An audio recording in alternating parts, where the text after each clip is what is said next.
Mesdames et messieurs, bonjour et bienvenue à ce numéro de la revue de presse de ce jeudi 5 septembre 2024.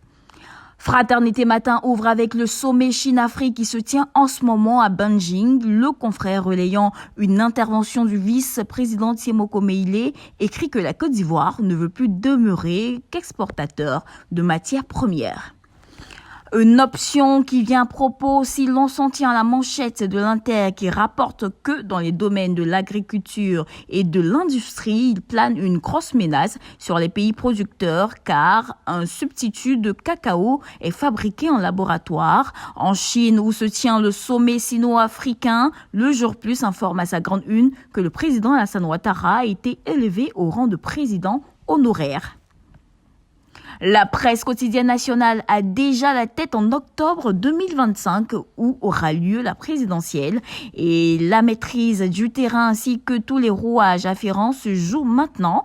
Le mandat qui s'intéresse à la convention du PDCI-RDA qui va choisir le candidat du dit parti en 2025 déplore que cet important moment du parti doyen soit déjà verrouillé. Le nouveau réveil qui n'aborde pas cette échéance interne pourtant capitale, traite entre autres de la CEI et de l'identification du découpage électoral et de la révision de la liste électorale.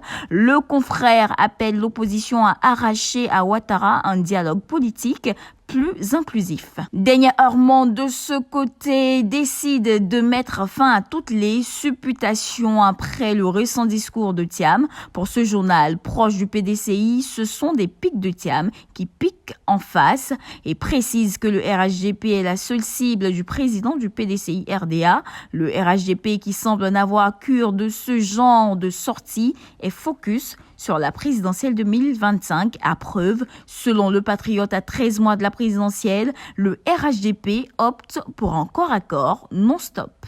Le Matin embraye sur l'information et annonce que le RHDP lance une grande offensive à l'ouest. Le président du directoire sera dans le Tongpi, Cavali et Guemon du 11 au 14 septembre. Cette offensive du RHDP contraste bien avec l'opposition qui se cherche toujours dans ses choix. À titre d'exemple, Notre Voix qui tend son micro à Antoine Seyi, le représentant du FPI en France, qui demande plutôt que la gauche ivoirienne doit s'unir plutôt autour d'Afi.